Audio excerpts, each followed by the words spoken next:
Hello दोस्तों, Rama mathematics classes में आपका स्वागत है। जैसे कि इसके पिछले वीडियो हम सेट नंबर 28 पढ़ चुके थे, जो एडुटेरिया 7500 प्लस एमसीक्यू के अंतर्गत था। आज देखेंगे इस वीडियो में सेट नंबर 29। सेट नंबर 29 से जितने भी महत्वपूर्ण तथ्य एवं प्रश्न बनते हैं हम उन्हें सभी इस वीडियो में कराएंगे। बस आप इसे ध्यानपूर्वक देखिएगा और समझिएगा, और जो भी आपको महत्वपूर्ण पॉइंट लगे आप उसे अपने कॉपी पर नोट कर दीजिएगा, ताकि अगर यहाँ से प्रश्न बने तो एग्जाम हॉल में छूटने की संभावना बहुत ही कम बने। आइए बिना समय लेते हुए सीधे आते हैं अपने क्वेश्चन पर। देखिएगा क्वेश्चन नंबर कितना होगा, तो एक। थोड़ा सा जूम कर देते हैं ताकि आपको अच्छा से देख सके। देखिएगा क्वेश्चन नंबर कितना है, तो एक। क्या है तो देखिएगा, निम्न में किस प्रकार की कोशिका को सच्ची कोशिका नहीं मानी जाती है?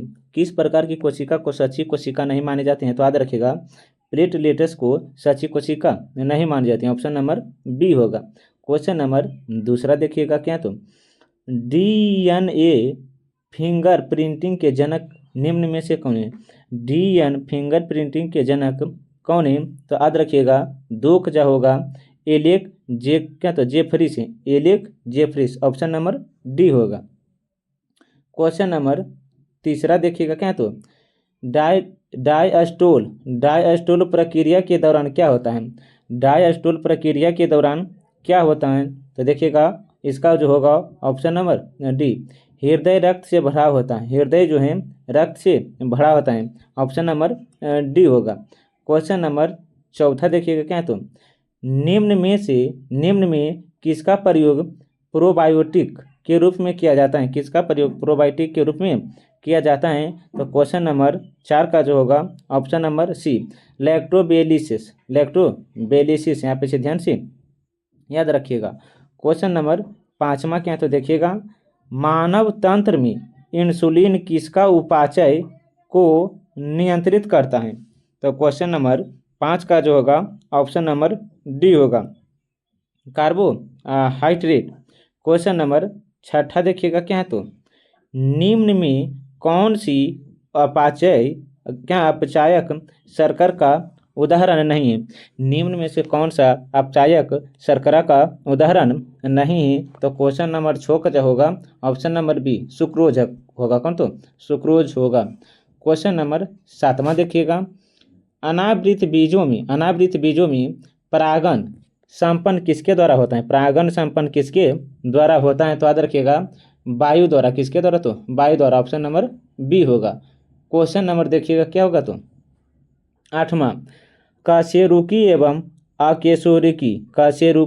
अकेशोरुकी के बीच संयोजी कड़ी किसे माना जाता है? किसे माना जाता है? तो याद रखिएगा, प्रोटोकार्डेटा। ऑप्शन नंबर सी होगा।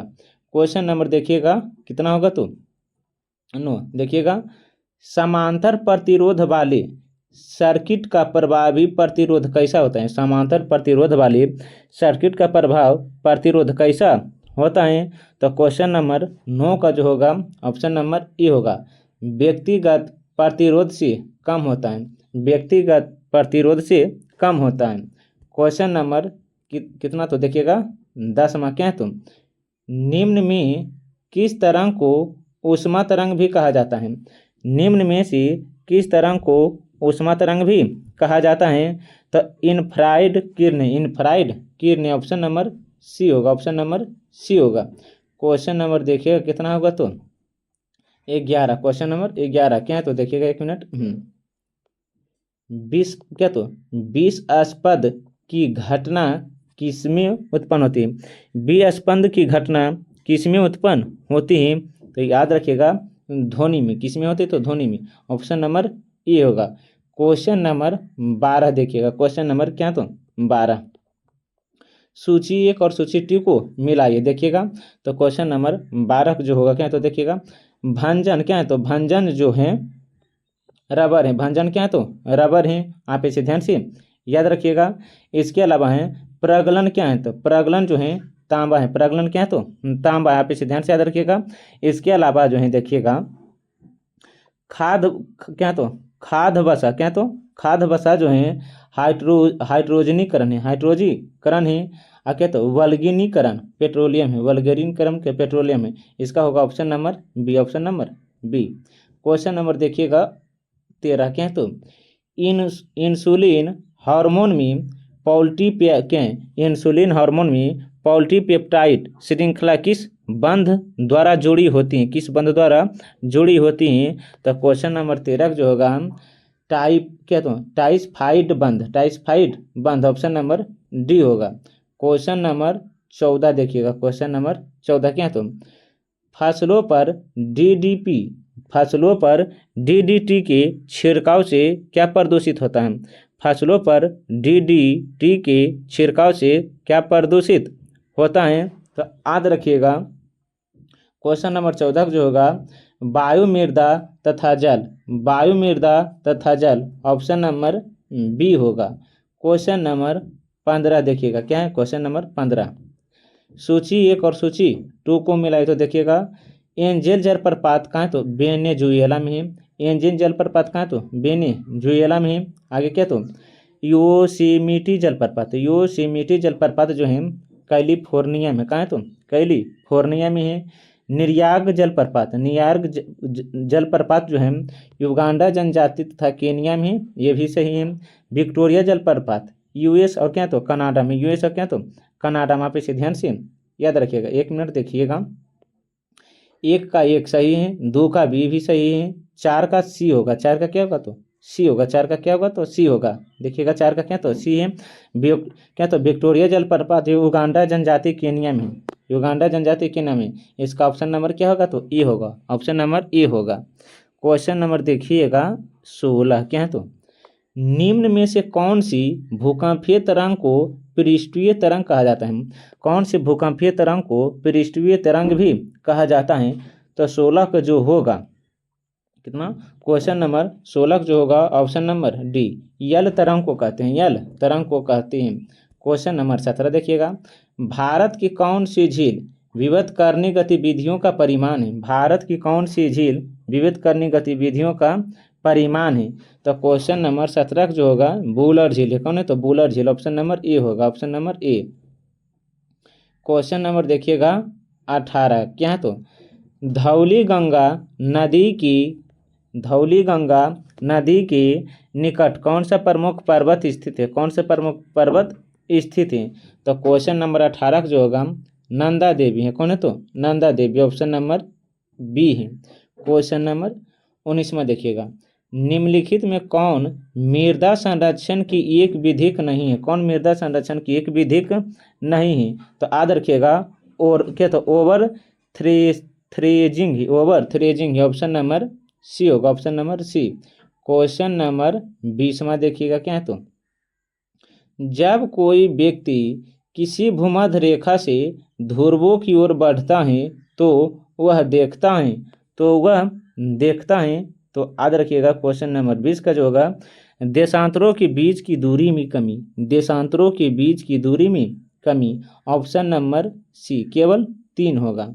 आगे देखिएगा क्वेश्चन नंबर कितना होगा तो 21 किस देश को नावों का देश के उपनाम से जाना जाता है? किस देश को नावों के देश के उपनाम से भी जाना जाता है? तो याद रखिएगा कांगो को, किसे तो कांगो को, 21 का बी होगा।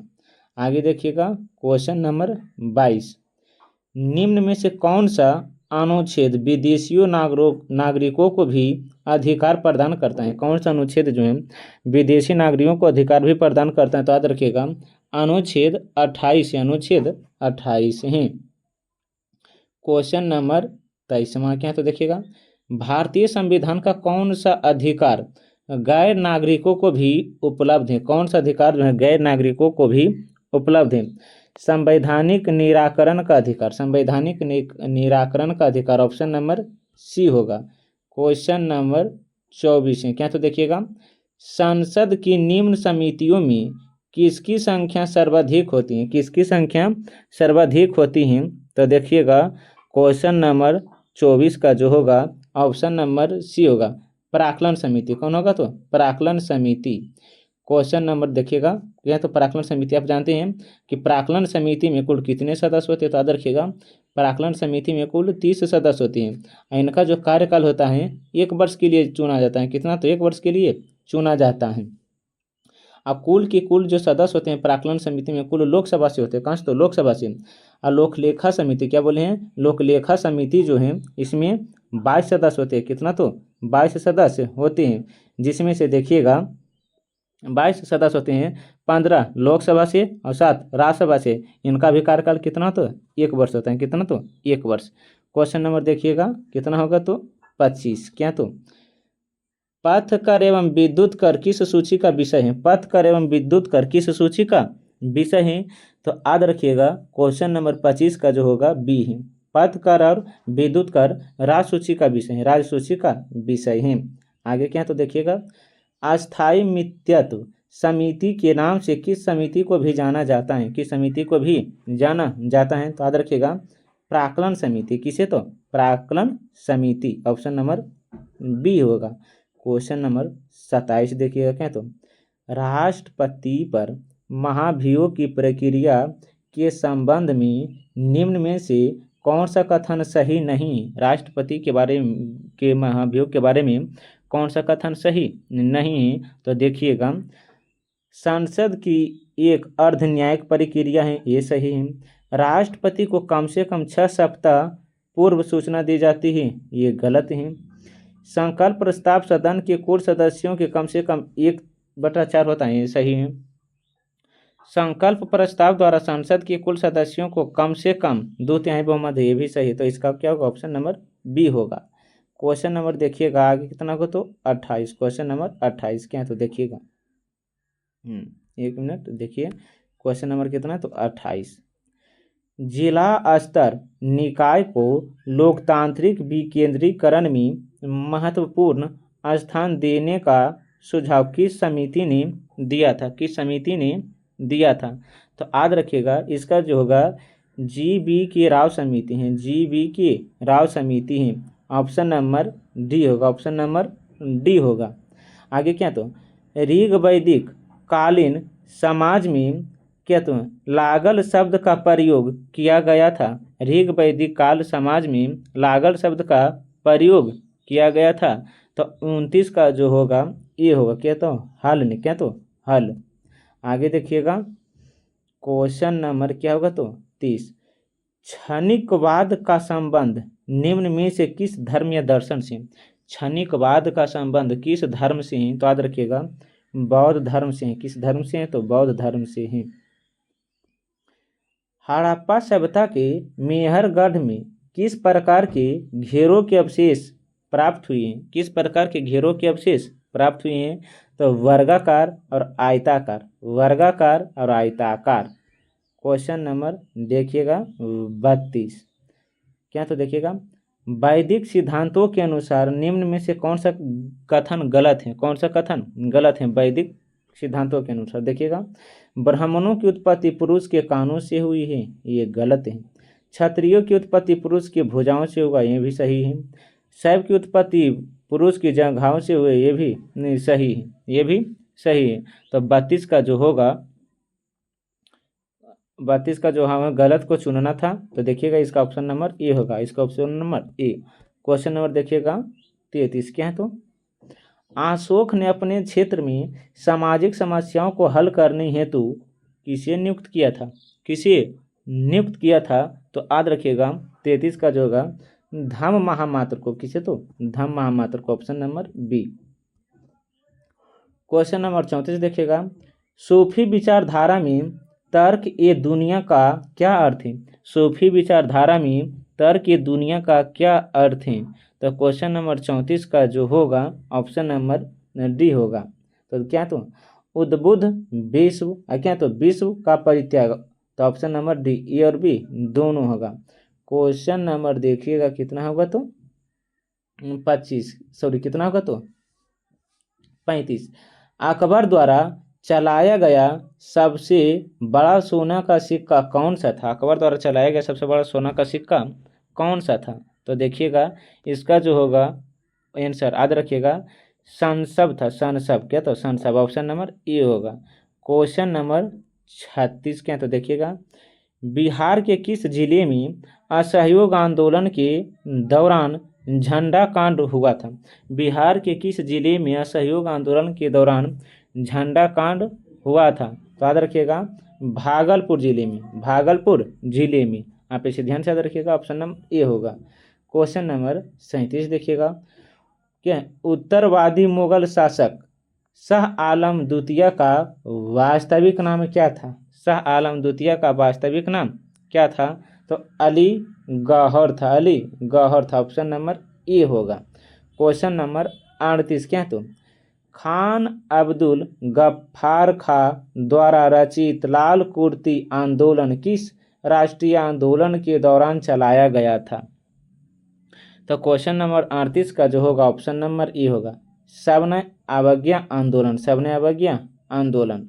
देखिएगा क्वेश्चन नंबर 39 क्या? तुम निम्न में से कौन सा कार्य 1931 में भारतीय राष्ट्रीय कांग्रेस के कराची अधिवेशन में हुआ था? कराची अधिवेशन में हुआ था। तो देखिएगा क्वेश्चन नंबर 39 का क्या है? तो मौलिक अधिकारों का प्रस्ताव पारित हुआ था, ये भी सही है। आर्थिक नीति का प्रस्ताव पारित हुआ था, ये भी सही है। गांधी इरविन समझौता का अनुमोदन किया गया था, ये भी सही है। तो option number D 1 2 3। Question number 40 देखिएगा क्या? तो 1856 में आउटरम रिपोर्ट के आधार पर किस राज्य को अंग्रेजी साम्राज्य को मिला लिया गया था? अंग्रेजी साम्राज्य में मिला लिया गया था। तो क्वेश्चन नंबर 40 का जो होगा अवध को, option number C. Question number 41 देखिएगा, भारतीय राष्ट्रीय कांग्रेस के 38वां अधिवेशन की अध्यक्षता किसने की थी? भारतीय राष्ट्रीय कांग्रेस के 38वां अधिवेशन की अध्यक्षता किसने की थी? तो चित्तरंजन दास। किसने की थी? तो चित्तरंजन दास। ऑप्शन नंबर कौन ये होगा? आप इसे ध्यान से याद रखिएगा। क्या R.N. माधोलकर, R.N. माधोलकर जो थे, ये जो किया था बांकीपुर अधिवेशन, बांकीपुर अधिवेशन की अध्यक्षता जो पटना में था उसका क्या था? चित्तरंजन दास जो था गया अधिवेशन की अध्यक्षता जो वर्ष 1922 में हुआ था गया अधिवेशन, और 1912 में हुआ था बांकीपुर अधिवेशन। ऑप्शन नंबर सी का था। क्वेश्चन नंबर कितना होगा? तो 42। भारत के निम्नलिखित में से किस राज्य में दुनिया के सबसे लंबे रेलवे प्लेटफॉर्म का उद्घाटन किया गया था? भारत के निम्नलिखित में से किस राज्य में दुनिया के सबसे लंबे प्लेटफॉर्म का उद्घाटन किया गया था?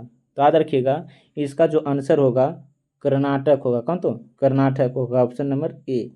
क्वेश्चन नंबर 43 देखिएगा, कलमकारी चित्रकला का संबंध है, कलमकारी चित्रकला का संबंध है उत्तर पूर्व भारत में बसा हस्तलिपि पर एक क्या? तो हस्त निर्मित चित्र, ये भी सही है। कौन सा चित्रकला के संबंध में सही हमको पूछा है? तो देखिएगा 43 का जो होगा सही हमको पूछे तो देखिए क्या? तो उत्तर पूर्व भारत में बांस हस्तलिपि का एक हस्तलिपि चित्रकला था, ये गलत है। उत्तर पश्चिम भारत में हाथ में चित्रलिखित कला सजावटी रेशमी कपड़ा का था, ये भी गलत है। दक्षिण के पश्चिम हिमालय क्षेत्र में एक ब्लॉक चित्रित ऊनी कपड़ा था, ये भी गलत है। दक्षिण भारत में हाथ से रंगा हुआ सूती कपड़ा था, ये सही। ऑप्शन नंबर डी होगा। क्वेश्चन नंबर 44 देखिएगा, केंद्रीय टसर अनुसंधान प्रशिक्षण संस्थान कहाँ है? केंद्रीय टसर अनुसंधान संस्थान परीक्षण संस्थान कहाँ है? तो 44 का जो होगा ऑप्शन नंबर सी कराची है। ऑप्शन नंबर सी कराची है। क्वेश्चन नंबर 45 क्या है? तो उत्तर प्रदेश के किस जनपद का, क्या बोले, उत्तर प्रदेश के किस जनपद को भारतीय मूर्ति कला की जन्मस्थली माना जाता है? जन्मस्थली माना जाता है। तो याद रखिएगा 45 का जो होगा ऑप्शन नंबर ई हो। ऑप्शन नंबर ई है मथुरा। क्या? तो मथुरा। मथुरा आप जानते हैं कि कौन से राज्य में पड़ता है? आगे क्या? तो देखिएगा सूर सरोवर पश्चिमी बिहार कहाँ है? सूर सरोवर पश्चिमी बिहार कहाँ है? तो आप इसे ध्यान से याद रखिएगा आगरा में। सूर सरोवर पश्चिमी बिहार कहाँ है? तो आगरा में है। क्वेश्चन नंबर 48 देखिएगा, किस राज्य के एक गांव को देश का पहला वायु क्या? तो विलेज घोषित किया गया था। किस राज्य के एक गांव को देश का पहला वायु विलेज घोषित किया गया था? तो याद रखिएगा त्रिपुरा की, त्रिपुरा की। Option number B. Question number देखिएगा कितना होगा? तो 48। निम्नलिखित पर विचार करें। तो देखिएगा एक है हुंडुर कप, दूसरा है आगा खा कप, क्या था सुब्रोत कप और संतोष ट्रॉफी कप। क्या था उपयुक्त कौन सी ट्रॉफी मुख्यतः फुटबॉल से संबंधित है? कौन सी ट्रॉफी जो है हमें पूछा है फुटबॉल से संबंधित है? तो देखिएगा डुरंड कप जो है फुटबॉल से संबंधित है, डुरंड कप जो है फुटबॉल से संबंधित है। इसके अलावा है सुब्रोत कप जो है फुटबॉल से संबंधित है, और संतोष ट्रॉफी जो फुटबॉल से संबंधित। तो ऑप्शन नंबर डी होगा 1 3 4 1 3 4। क्वेश्चन नंबर 49 देखिएगा क्या है। गॉस वैल्यूएटेड क्या तो जीबीए में सेवा क्षेत्र के घटक कौन कौन से हैं? सेवा क्षेत्र के घटक कौन कौन से हैं? तो देखिएगा इसका जो होगा 1 मिनट देखिएगा। व्यापार क्या बोले हैं? व्यापार, होटल, परिवहन, प्रसारण और संचार संबंधित सेवाएं हैं। ऑप्शन नंबर बी है। इसके जो अलावा हैं लोक प्रशासन, प्रतिरक्षा तथा अन्य सेवाएं, ऑप्शन डी हैं। इसके अलावा जो हैं वित्तीय, रियल एस्टेट एवं व्यापारिक सेवाएं हैं। तो ऑप्शन नंबर ए होगा, option number A. Question number 50 देखिएगा जो इस वीडियो का लास्ट प्रश्न है। देखिएगा ओपन मार्केट ऑपरेशंस क्या है? ओपन मार्केट ऑपरेशंस क्या है? तो सरकार द्वारा गिल्ड एडज प्रतिभूतियों को बिक्री। ऑप्शन नंबर सी होगा। आइए अब देखते हैं कुछ महत्वपूर्ण तथ्य। देखिएगा बस आप इसे ध्यानपूर्वक याद रखिएगा। देखिएगा 1 मिनट। क्या तो मास्की तथा गुर्जरा अभिलेख में इनका नाम अशोक मिलता है। मास्की तथा गुर्जरा अभिलेख में अशोक का नाम अशोक मिलता है। आप इसे ध्यान से याद रखिएगा। भृगु अभिलेख में अशोक ने स्वयं को मगध का सम्राट बताया है। अशोक अपने राज्याभिषेक के 10वें वर्ष बाद बोध गया तथा 20वें वर्ष में लुम्बिनी की यात्रा की है, जहां भगवान बुद्ध का जन्म स्थली माना जाता है। 261 ईसा पूर्व में कलिंग पर आक्रमण कर उसकी राजधानी तोसली पर अधिकार की थी। आगे देखिएगा क्या है। तो इसने उपगुप्त नामक बौद्ध भिक्षु से बौद्ध धर्म की दीक्षा ली। उपगुप्त नामक से अशोक जो था बौद्ध भिक्षा ग्रहण की थी। इसका सबसे लंबा एवं सबसे छोटा अभिलेख 7वां है। सबसे लंबा एवं सबसे छोटा अभिलेख 7वां अभिलेख एवं रोमी देई है। आगे क्या है? तो देखिएगा क्वेश्चन नंबर आगे क्या है। अशोक के समय मौर्य साम्राज्य में प्रांतों की संख्या 5 थी। अशोक के समय मौर्य साम्राज्य में प्रांतों की संख्या 5 थी। इसने भारत में सर्वप्रथम शिलालेख का प्रचलन शुरू किया, जिसमें से सामान्यतः ब्राह्मणी लिपि, खारोष्टी लिपि, ग्रीक अरामाइक लिपि का प्रयोग किया था। अशोक के पहले शिलालेख में पशु बलि की निंदा की गई। वहीं 6ठे शिलालेख में आत्मनियंत्रण की शिक्षा दी गई है। को देखिएगा कि तो मौर्य वंश ने लगभग 137 वर्षों तक शासन किया। मौर्य वंश से लगभग 137 वर्षों तक शासन किया। आप इसे ध्यान से याद रखिएगा। अब इसी में हम देख लेते हैं कौन से शासक का कहाँ अभिलेख हैं जो अति महत्वपूर्ण साबित होंगी। तब पूछेंगे समुद्रगुप्त का जो है अभिलेख कहाँ है? तो प्रयाग परिस्थिति आप ध्यान से याद रखिएगा। अब प्रयाग परिस्थिति कहाँ? तो इलाहाबाद में। कहाँ? तो इलाहाबाद उत्तर प्रदेश। समुद्रगुप्त जो हैं गुप्त वंश से संबंधित रखते हैं। समुद्रगुप्त गुप्त वंश से संबंधित रखते हैं। एक है रुद्रदामन। क्या बोले हैं? रुद्रदामन का अभिलेख जो है जूनागढ़ अभिलेख है। जूनागढ़ अभिलेख से संबंधित है। और जूनागढ़ कहाँ पड़ता है? तो गुजरात में। जूनागढ़ कहाँ है? तो गुजरात में। और रुद्रदामन जो है शक वंश के हैं। कौन से वंश के? तो शक वंश से। आगे हैं स्कंदगुप्त। क्या है? तो स्कंदगुप्त का जो अभिलेख है भीतरी स्तंभ लेख है जो गाजीपुर में है। और स्कंदगुप्त जो है गुप्त वंश से संबंध रखते हैं। और इसके अलावा जो है देखिएगा खारबेल है क्या, तो खारबेल जो है हाथी गुफा अभिलेख से संबंध रखते हैं, हाथी गुफा अभिलेख से संबंध रखते हैं। अब हाथी गुफा अभिलेख कहाँ पड़ता है, तो उड़ीसा में। कहाँ, तो उड़ीसा में। आप इसे ध्यान से याद रखिएगा। लेकिन यही पूछेंगे कलिंग राजा खारबेल, कलिंग राजा खारबेल, आप इसे ध्यान से याद रखिएगा। इसके अलावा हम पुलकेशिन द्वितीय, पुलकेशिन द्वितीय और कलिंग राजा जो खारबेल हैं चेंदी वंश से संबंध रखते हैं। कौन से वंश, तो चेंदी वंश से संबंध रखते हैं। आगे हैं पुलकेशिन द्वितीय, कौन है, तो पुलकेशिन द्वितीय जो है इसका अभिलेख जो है ये लोहल अभिलेख है, ये लोहल अभिलेख है। और यह जो है चालुक्य वंश के, कौन से वंश के हैं, तो चालुक्य वंश के। कौन, तो पुलकेशिन द्वितीय। आगे हैं राजा भोज, क्या बोले हैं, राजा भोज जो हैं, राजा भोज किस अभिलेख से संबंधित है, ग्वालियर परिस्थिति, ग्वालियर परिस्थिति से, ग्वालियर परिस्थिति अभिलेख से संबंधित। आप इसे ध्यान। अब ग्वालियर परिस्थिति अभिलेख कहाँ, तो मध्य प्रदेश में। क्या, तो मध्य प्रदेश में है। इसके जो अलावा है क्या बोलेंगे, देखिएगा ग्वालियर प्रतिलेख जो है मध्य प्रदेश में है। और राजा भोज जो है प्रतिहार वंश से संबंधित रखते हैं। विजय सेन, क्या बोले हैं, विजय सेन जो है देवपाड़ा अभिलेख से संबंधित, देवपाड़ा अभिलेख से संबंधित हैं। एक है हर्षवर्धन का अभिलेख, क्या, तो हर्षवर्धन का जो अभिलेख है मधुबन एवं बाजखेड़ा है। हर्षवर्धन का अभिलेख मधुबन एवं बाजखेड़ा, यहाँ पे ध्यान से याद रखिएगा। इसके अलावा एक जो पूछता है यशोधर्मन का अभिलेख मंदसौर है। यशोधर्मन, क्या बोले हैं, यशोधर्मन का जो अभिलेख है मंदसौर परिस्थिति से संबंधित है।